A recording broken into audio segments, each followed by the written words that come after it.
ఇప్పుడే తెలంగాణలో చూసుకున్నట్లయితే వీరందరికీ డబ్బులైతే విడుదల చేయడం అయితే జరుగుతుంది. ధూపదీప నైవేద్య అర్చకులకు వేతన బకాయిలైతే విడుదలవుతున్నాయన్నమాట. ఇతర సమస్యలు కూడా పరిష్కరిస్తామని ప్రభుత్వం అయితే చెప్తుంది. ముఖ్యంగా చూసుకున్నట్లయితే దేవాదాయ శాఖలోని ధూపదీప నైవేద్యం అర్చనకు సంబంధించి 5 నెలల వేతన బకాయిలను ప్రభుత్వం విడుదలైతే చేసింది.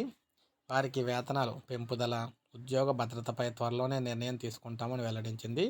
వేతన బకాయిల విడుదల కోసం ధూపదీప నైవేద్య అర్చక సంఘం చలో సెక్రటేరియట్ ఆందోళనకు నిర్ణయించిందనమాట. దీనిపై సంఘాలతో చర్చించాలని సీఎం రేవంత్ రెడ్డి, మంత్రి శ్రీధర్ బాబు, రాష్ట్ర ప్రభుత్వ సలహాదారులు అక్కర అక్కర వేణుగోపాల్కు సూచించారు. ఆయన వెంటనే అర్చక సంఘం అధ్యక్షుడు వాసుదేవ వర్మ ఇతర నేతలతో చర్చించి అప్పటికప్పుడే 5 నెలల వేతనాలు విడుదల చేయించారు. దీంతో చలో సెక్రటేరియట్ని విరమించుకున్నట్లు సంఘం నేతలు ప్రకటించారు. ధూపదీప నైవేద్య అర్చకులు నెల నెలా వేతనాలు విడుదల చేయాలని రాష్ట్ర అర్చక ఉద్యోగ వికాస చైర్మన్ గంగు ఉపేంద్ర శర్మ గారు, రాష్ట్ర ఆర్థిక సంఘం చైర్మన్ సిరిసిల్ల రాజయ్యను కూడా కోరారన్నమాట. సో మొత్తం మేము చూసుకుంటే వీరందరికీ డబ్బులు అయితే విడుదల చేయడం జరిగిందనమాట. ధూపదీప నైవేద్యం కదా ప్రతి నెల 5,000 రూపాయలు చొప్పున. సో ఇప్పుడే మనకు అప్డేట్ అయితే వచ్చింది. ఒక లైక్ చేయండి, సబ్స్క్రైబ్ చేసుకోకపోతే మన ఛానల్ సబ్స్క్రైబ్ చేసుకోండి.